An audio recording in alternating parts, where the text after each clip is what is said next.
Welcome to High Noon, where we talk about controversial subjects with interesting people. And with me this week is Amber Athey, who is the Washington editor with The Spectator. Before that, a long time with The Caller, the Daily Caller, and she has a new book out. It's The Snowflakes Revolt: How Woke Millennials Hijacked American Media. So, welcome, Amber, to High Noon. Thank you so much for having me. It's great to be here. So let's dive right into this. And I think that the thesis of this book is very much generational, right? It's essentially warning of a generational turnover that a lot of people in media, but also in corporations and basically every institution in American life, right, we're just not prepared for. So, could you maybe give us a short version of that thesis, and we'll go from there? Definitely. So you're right that no one was prepared for the onslaught of woke millennials. And there were two sort of prevailing attitudes about what was going to happen to this class of university graduates who were really resistant to ideas like free speech. They were more predisposed to having radical political ideas. A lot of them were really okay with using violence to get what they wanted. And the left kind of looked at this and said, no big deal. The right is blowing this up to be another culture war issue. And what's happening on campuses really isn't that bad. And then on the right, you had most people saying, as soon as these young millennials hit the real world, they'll moderate, or maybe they'll even become conservative once they see their first paycheck and all of the taxes that are taken out of it. And naturally, that didn't happen. Instead, these millennials actually carried their toxic political ideas and their mob rule tactics that they used on campus into the real world. And as you said, have used them to capture power at major American institutions, whether it's the media, corporations, Hollywood. Some of them have filtered back into academia.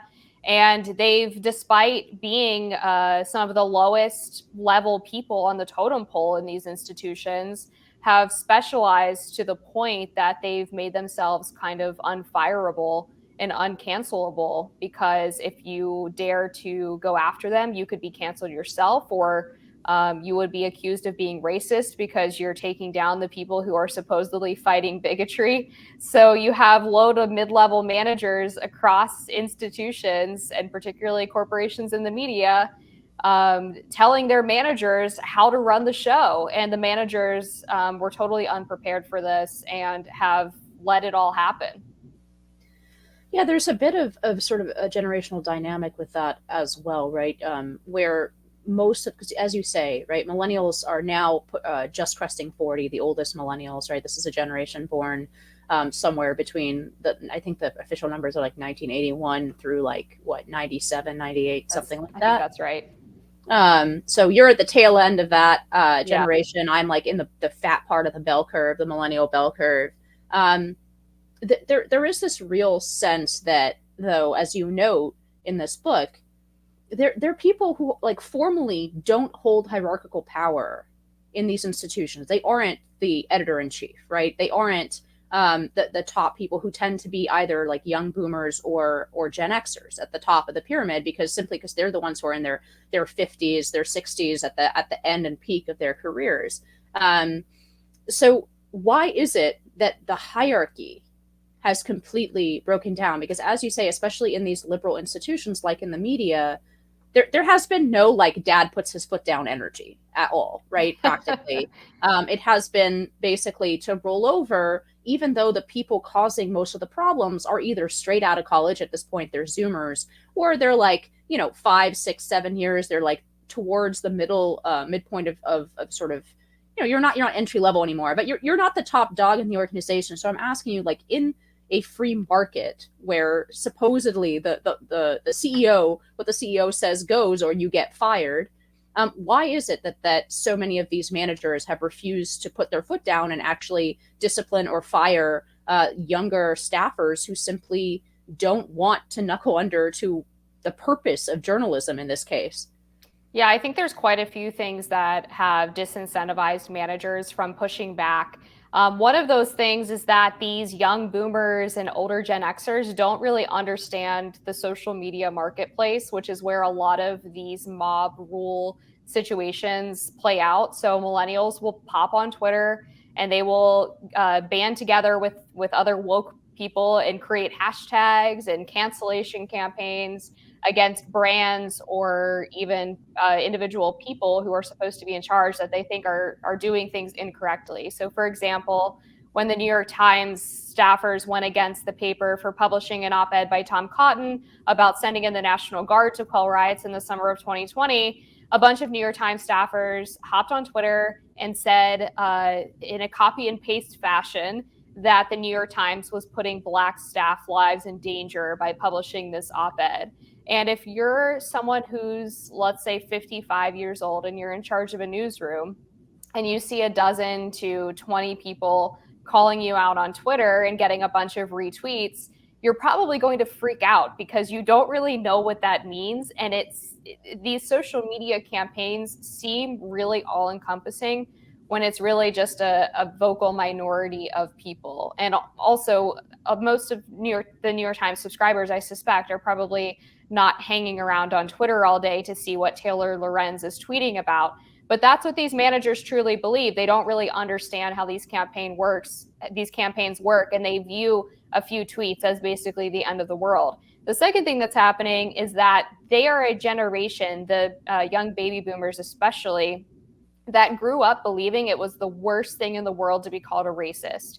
Like if you were called a racist when you're part of the baby boomer generation or older Gen X, that is like unfathomable to you that someone would lobby that accusation against you. It's kind of life and career destroying in a way that it's maybe not for millennials and Gen Z, because the term has really lost a lot of its power because it's been used in so many situations where it doesn't apply.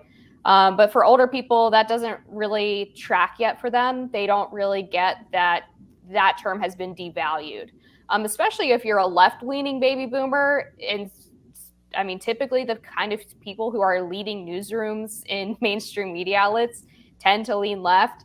That is a terrifying thing, that they would be accused of bigotry. They really think that it would basically make them lose all of their social status, all of their professional status. And then the final thing, I think, is that these older newsroom leaders simply don't understand the power dynamics at play here. They think that appeasing people like this is going to get them in their good graces, when actually it just incentivizes the mob rule even further. And then one last thing, actually, legally, businesses in particular are very sensitive about accusations from young staffers that they might be racist or bigoted or transphobic, because there has been an uptick in lawsuits against hostile environments and hostile workplace environments. And in order to prove a hostile workplace environment, it doesn't have to be like one really big racist thing happened to you. You can point to microaggression number 1, and then microaggression number 2 happened in the board meeting the following week. And then this person didn't hold the door open for me when I went to the bathroom, so they must be racist. And you can basically cherry pick different incidents that you think prove that you're in a hostile workplace environment. And those can add up to meeting that very low standard that's been established by courts in the past. So I think to some extent, managers are really worried about potential legal action from some of these youngsters. Yeah, I'll get to that in a minute, because I mean there's a huge conversation to be had there about. I mean, there's of course there's the famous Caldwell book, Age of Enlightenment, of Entitlement rather. But I actually hope to have law professor Gail Harriet on soon. We're figuring out when it works for both of us, but I'm really excited to have her on soon to talk about the changes to civil rights law that were made in the 90s that address exactly what you're talking about. Yes. That allowed people to build these kind of hostile workplace environment lawsuits, you know, from, as you say, cherry picking sort of one subjectively offensive incident from several different people, rather than having to prove some kind of sustained objective harassment from a single person that was directly ignored by management. There were certain safeguards before in the law that were taken off in the 90s and not going back to the 60s the way that Caldwell suggests. Although I've heard that Caldwell himself is actually working on a follow-up about the 90s, so I think he realizes this, and so it's just not a critique of him by any means. But do you think there's something deeper going on here?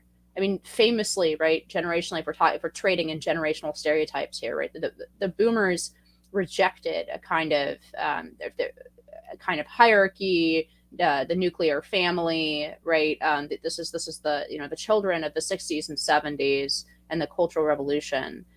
Do you think that that type of liberalism has left them defenseless against what are essentially not only their literal children but their intellectual children as well? Yeah, one of the things that I saw really frequently when I was growing up from other people in my generation was that their parents were really more interested in being their best friend than they were in being their parent. They wanted to be loved and liked by their children, and they didn't ever want to have to say no to them. And that has led to, um, especially young millennials, I think, having a sense of entitlement, of not even having the mental wherewithal to deal with anything challenging in life. I know that we pick on millennials a lot for the entitlement and we call them the snowflake generation. We talk about participation trophy culture. But that, I mean, kind of falls on the parents, right? Because they were the ones who were kind of wanting their kids to be able to coast through life. I think a big part of it too is an overcorrection from maybe what they viewed as overly strict parenting from the greatest generation. So they didn't want to repeat maybe that pattern with their own children. But if you look at the mental health issues that plague the millennial and Gen Z generations, it's really, really disturbing.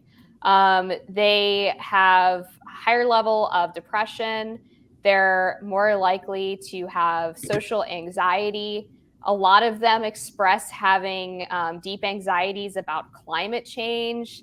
Many of them don't have a higher purpose in their life. They feel listless, like there's no reason for them to even be here. So when they go off to college and they encounter someone saying something that fundamentally opposes their worldview, it really does feel like violence to them. I mean, they don't know how to handle it. And so that's why you see these responses of people crying that their mental health is at stake, that you're harming them with your words, that they need safe spaces, trigger warnings. That really is not just a deeply insidious political tactic, but I think it also does stem from just the general psychosis that plagues my generation.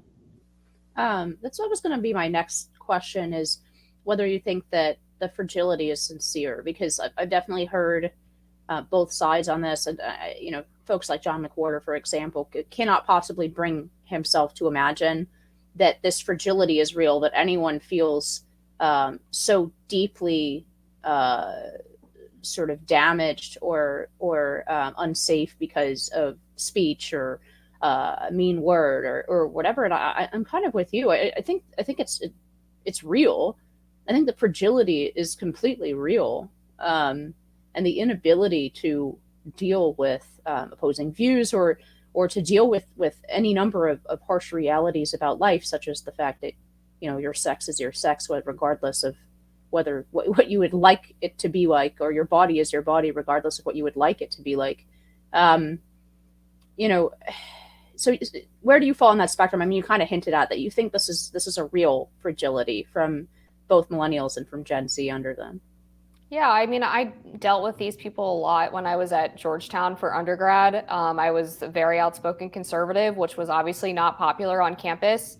And my experience was just that these people are not smart enough to really be able to view this as just a pragmatic political tactic, right? Like, I don't think that they're playing 4D chess and they're crying out in pain when someone speaks because they think that it's an effective way to silence, conservatives. I mean, that's part of it, but it's more intuitive. I don't think that they're doing it intentionally.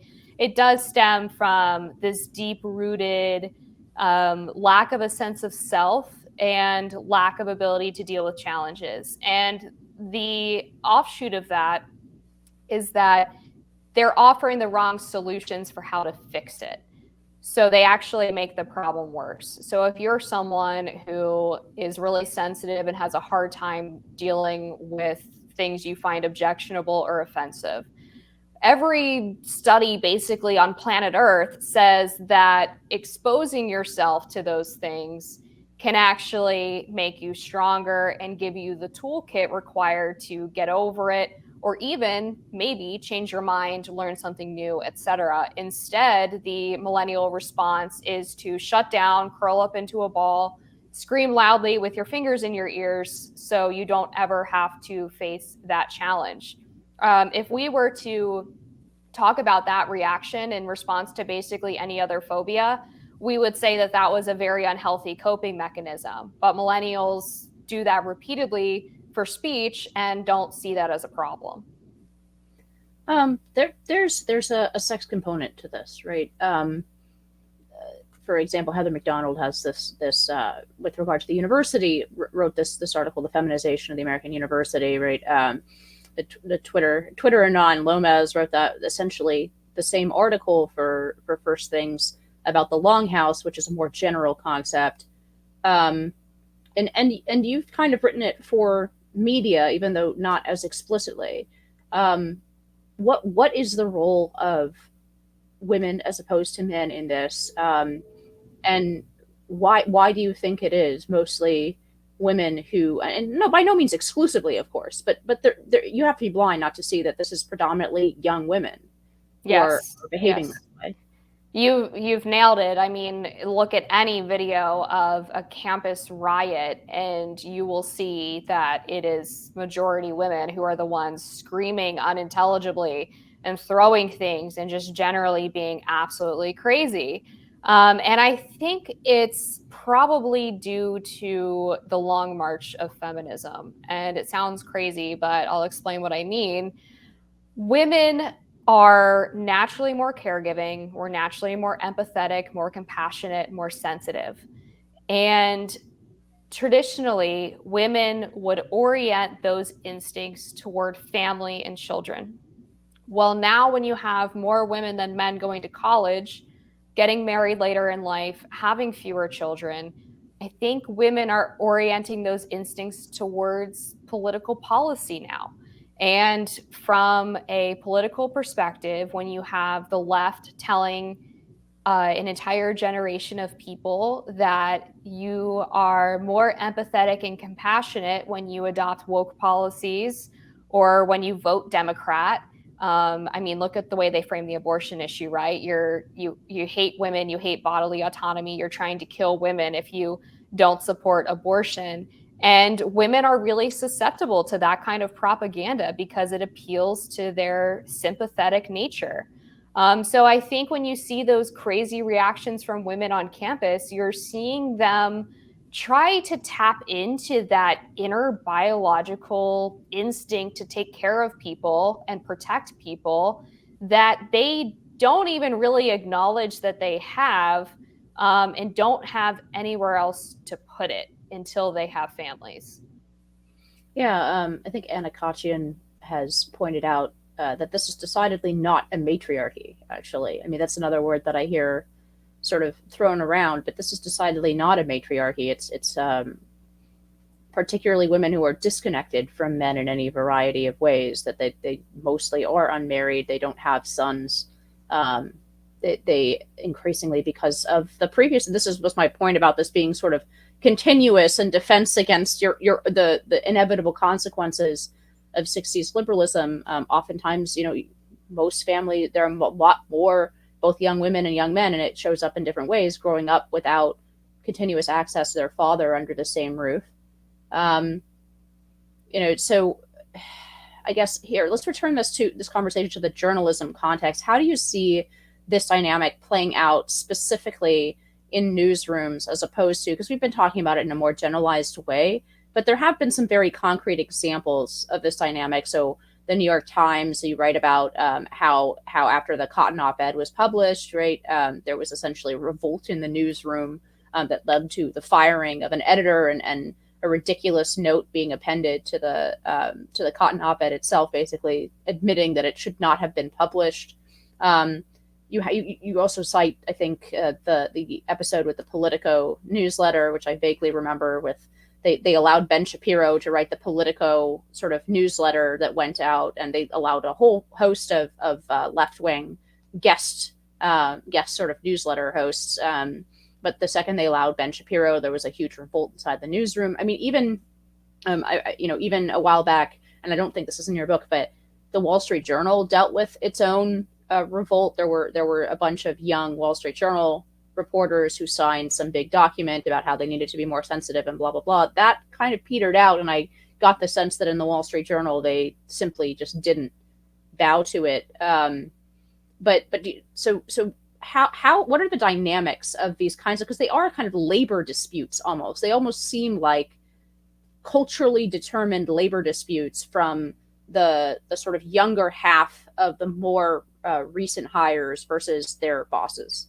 There seems to be a fundamental tension between the younger hires and their bosses in what journalism actually is.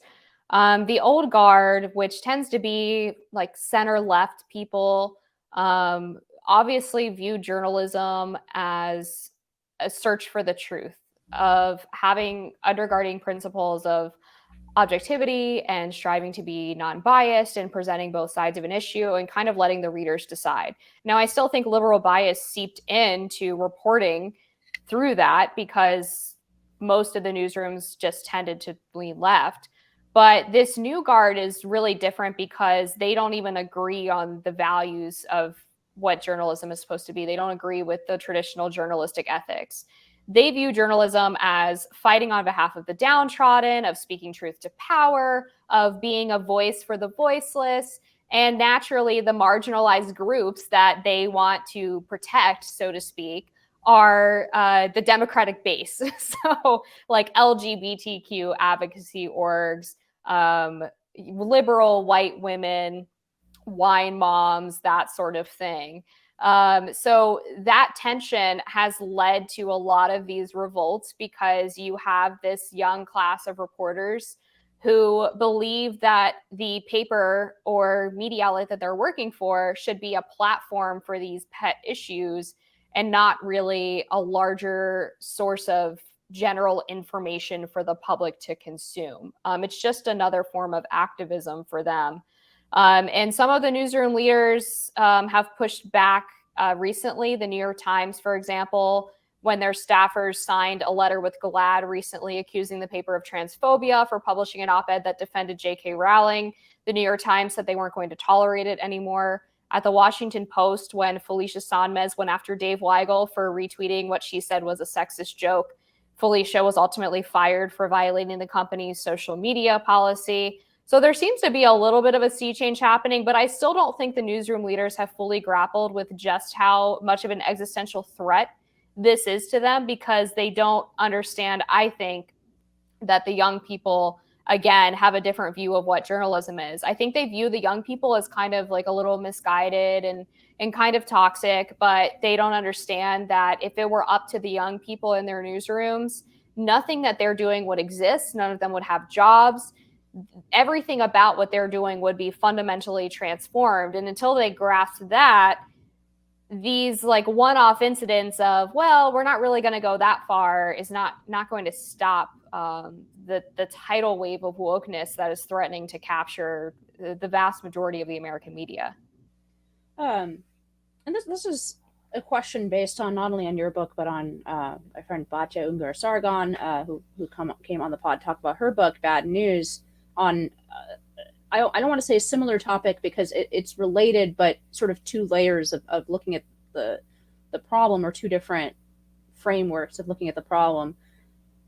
How much of this has to do with the professionalization of journalism, right? From sort of the gumshoe, anybody could be a journalist. You just had to be willing to piss off people, ask questions, find sources. A lot of the nuts and bolts of journalism don't require any special training other than, a basic facility with the English language. So it rather requires things that are not really taught, like, persistence and the ability to worm information out of people, the ability to develop relationships with sources. And so, but nevertheless, now we have newsrooms where it's really rare to have a journalist these days working for a major outlet that hasn't been to journalism school, or at least been through college, has a 4-year degree, and even potentially like a master's in something. So how has that changed journalism, and how is that related to the problem that you're focusing on, which is the cultural transformation? Yeah, I mean, that's one of the biggest drivers of this cultural shift in journalism, because journalism used to be a working class profession. Like you said, anybody could really put on a journalistic hat and carry around a notepad and do some reporting. And then when the idea of objectivity came along, because the papers in America used to be actually offshoots of political parties until basically the early 1900s, the powers that be decided that in order to prove you could be properly objective and adhere to all of these journalistic principles and ethics, you had to get a degree of higher learning, and you probably had to go to journalism school. And the major papers in the United States would pretty much only hire people from prestigious universities. Most of the people who are working at the New York Times or the Washington Post are from a liberal, very good liberal arts school. And by good, I mean, highly ranked, or an Ivy League, or Georgetown or something similar. And so you are basically recruiting a whole crop of reporters that agree on pretty much everything. It's created this really damaging echo chamber. You have people who are more likely to have parents who worked in white collar professions, people who are more likely to have grown up in a city, people who are more likely to be liberal, more likely to have a wealthy background, more likely to come from the coast. And you get all of these people into one newsroom that is supposed to be presenting different sides of an issue, and they don't even know what the other side is because they don't interact with anyone who's like that. That's why you see so much disdain for Trump voters and rural Americans more generally from the papers. It's because they fundamentally can't understand that kind of lifestyle, because most of them have never lived it. When I got into journalism, I didn't have any journalism background whatsoever. I had written a couple of opinion pieces for my local paper back in Woodsboro, Maryland.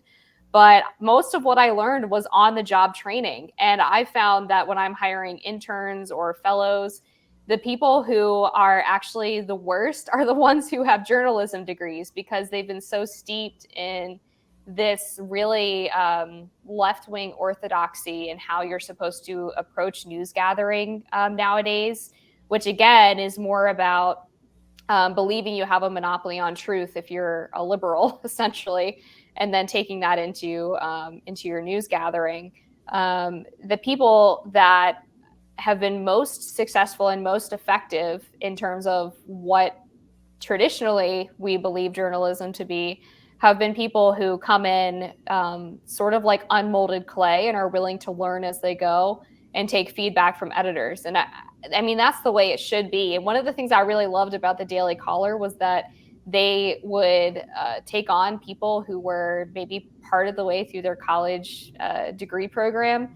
And if they did a good job in their summer internship, they would say, drop out of school and come work for us. Like, you don't need to finish. Or they would hire people straight out of high school because they recognize that this professionalism and credentialing process of journalism has led to this really damaging groupthink that has spread across the entire profession and made them susceptible to this invasion of wokeness.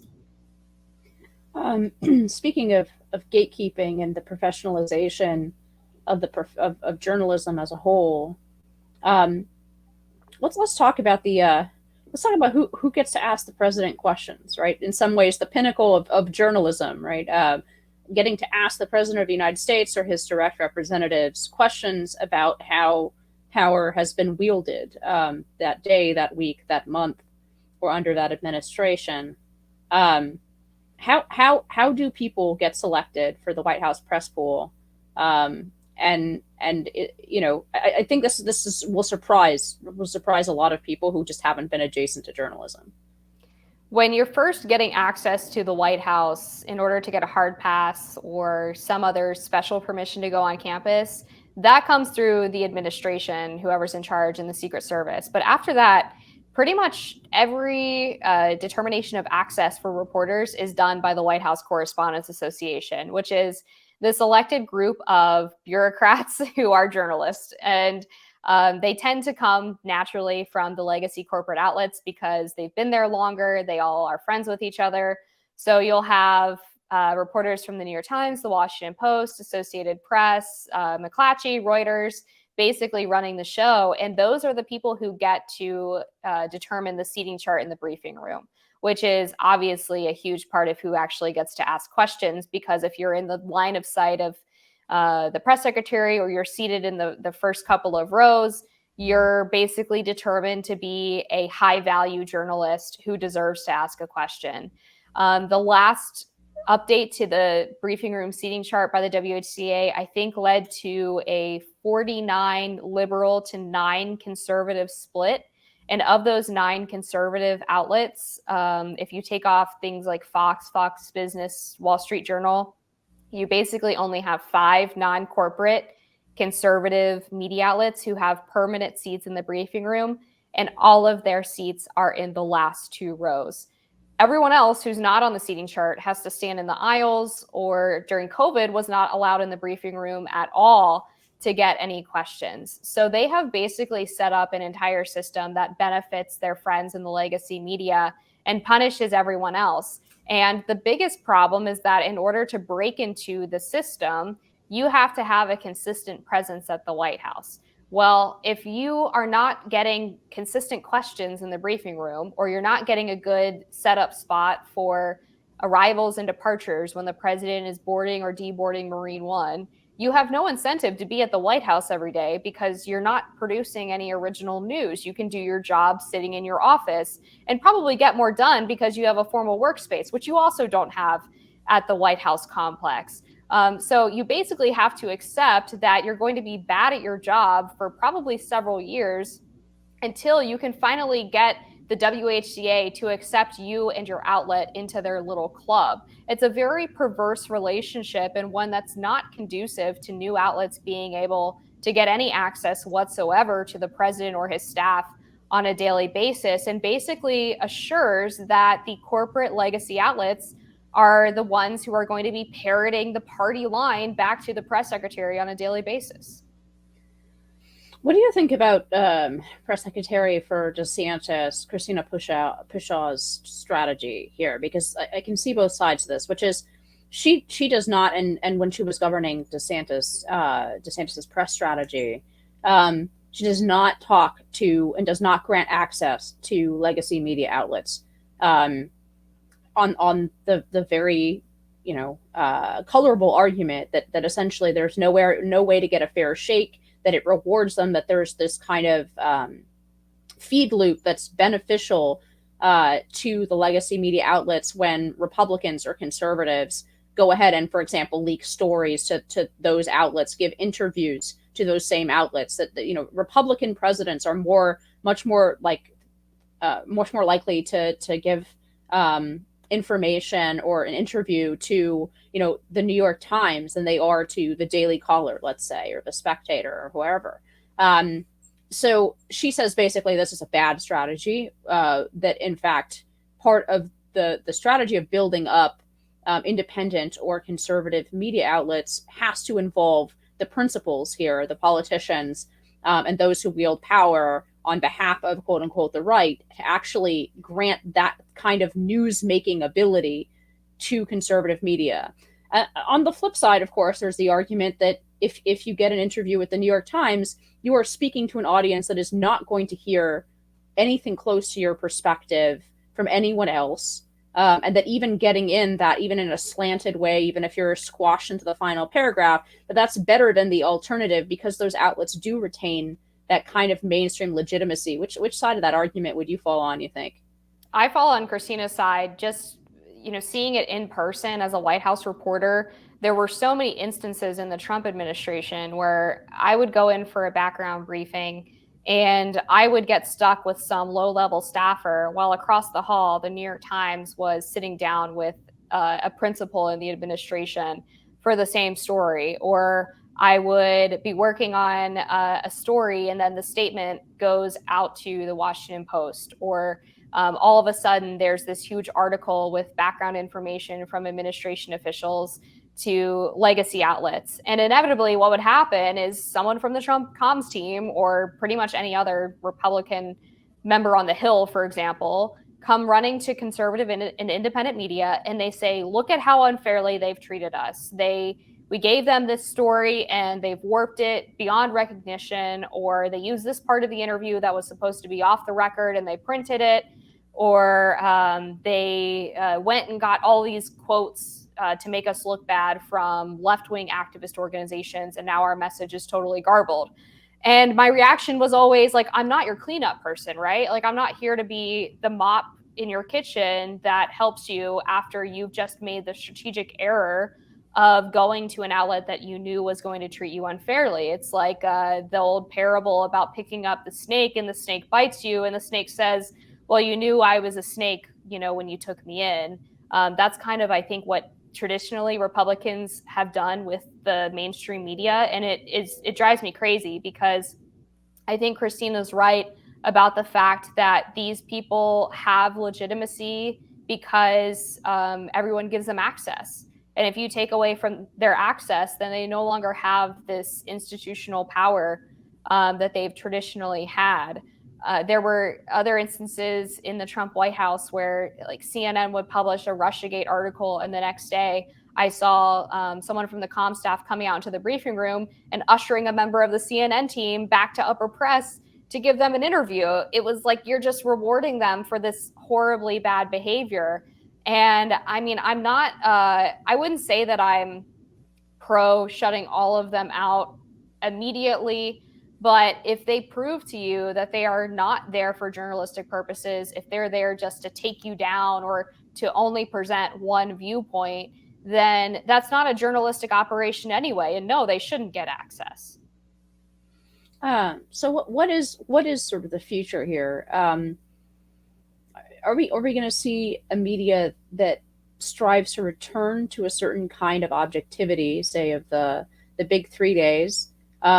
Or is the way out through? And by which I mean, we have this generation of folks in legacy media rooms who see their job as you say, primarily to be activists, not to actually do the reporting or cover the truth or to present both sides to the American people of a particular story. Is the solution to that to essentially, because much of conservative media today is opinion, right? And I'm implicating both you and myself in this. Like, well, we all we do is offer our opinions, right? Hopefully they're considered opinions, and we're serious about making sure that the underlying facts are in place. But we are opinion. I'm not a journalist. You were a journalist for quite some time. I think now for the Spectator, you more write opinion, right? It's a mix of both. It's sort of the British model. Yeah. So there doesn't seem to be a lot of room for the actual sort of objective reporting, gumshoe reporting that is actually necessary. Plus, you need a huge bureau to be able to do that. Like, so for example, to be able to report on stories about the EU, right? Really, only the Wall Street Journal and the Times functionally have the kind of ability to have a reporting bureau like that. So that's one model. Does there need to be more of that somehow objectively, and how would that be funded? And then on the flip side, and the sort of the opinion side, it seems like the direction is much more about transparency and integrity rather than objectivity, by which I mean, folks like you, like me, like the Spectator, like, Crystal and Sagar over at Breaking Points, Rising TV, like the whole model of a lot of independent media is, yes, I have my perspective, I have my worldview, I'm a conservative, or I'm a liberal, or I'm a disaffected socialist, or whatever it is, right? But I'm going to do my best to give you the news with integrity, but you're going to know where I come from on this, and I'm not going to hold up a pretense of objectivity that actually covers for how I select stories, what language the newsroom uses, and so on and so forth. I mean, where do you think the future of media actually lies in between, I would say, like, transparency versus objectivity? Yeah, I think we're probably headed more towards the transparency side of things, just because of the fact that as we're dealing with this sort of political divisiveness within journalism, we're also dealing with the digitization of journalism. So print media is obviously not as standard as it used to be, and the I guess, popularity of the internet, if you will, and the rise of new technologies has made it easier than ever for smaller, independent, and conservative outlets to thrive, for podcasts and YouTube shows and all kinds of new media to do well. And it seems like that is causing people to consume their news from more than just one source. And so naturally, they're going to seek out people who are probably in line with them politically, but who they trust and who have a proven track record of also underpinning their opinions with facts. Like, I don't think opinion journalism is reflexively a bad thing, so long as you're still trying to use underlying journalistic principles to support the things that you're sharing with people, which I think you and I both try to do. The problem with this model is that the left doesn't do that. Liberal media doesn't admit that they're liberal. They won't tell you that they're progressive or woke or that they're trying to do anything, which makes it so insidious, because you have one side that's like, yeah, I'm a conservative, but I got 3 sources on this story and I have the original documents uploaded to Scribd. And then you have the other side that's like, well, I'm just an unbiased journalist, even though I've never written anything even functionally nice about a Republican or a conservative in my entire life. And in fact, I actively lie about them. So it's kind of a difficult situation. I do think that these things tend to correct themselves over time. And we have seen, along with the fracturing of media, kind of a paved road for a middle ground. Bari Weiss has started her new project, The Free Press, which is supposed to be sort of the objective answer to the New York Times and conservative media. There's other people on Substack who are trying to carve out that lane as well. So maybe we'll see a little bit of a hybrid model, but I think for the most part, where online media is right now is more similar to how media functioned at the beginning of the American Republic, as opposed to how it was in like the 1950s. So you've been on the other end of the gun as well. I think, is it twice? Once was for the Kamala Harris thing. Once was for some jokes you made at like age 16. You've been canceled twice, or attempted to be canceled twice. What was it like going through that? And then what is your advice to the increasing numbers of people who either have or will go through something similar? Yeah, it's kind of harrowing. I mean, the second time was easier because I knew what to expect, I guess. I knew what was coming. The first time was really, really hard. I was very caught off guard by it because, as you mentioned, the tweets that I was canceled for were from when I was in high school, and it was maybe 6 or 7 years after that they were suddenly being used as this weapon to try to ruin my career and ruin my life. And the backlash was really hardcore, and I wasn't ready for it, frankly, and it really messed me up. The second time that I was canceled, I was like, all right, so last time I apologized, which I apologized because I agreed that I didn't like the things that I said when I was in high school. But I learned that the apology kind of made it worse, because the intent of the cancellation attempt was not to get me to feel bad or for me to try to earn forgiveness. It was just to destroy, destroy, destroy. And the apology basically made me appear weak. And all of the stories in terms of news articles that were written about the incident were not about the tweets themselves, they were about the apology. And that was like their news hook that they used to spread this to more and more people to try to make it even more damaging.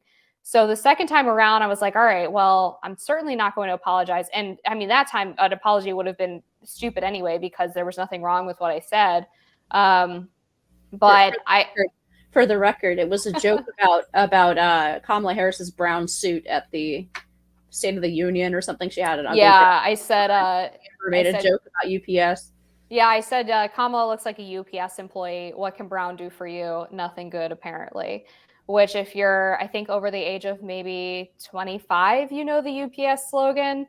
But it turned out that wasn't even really why they were coming after me. It was because I opposed the genital mutilation of children, and was supporting Jeff Younger in Texas, who lost custody of his kid because he wouldn't like affirm the child as a girl.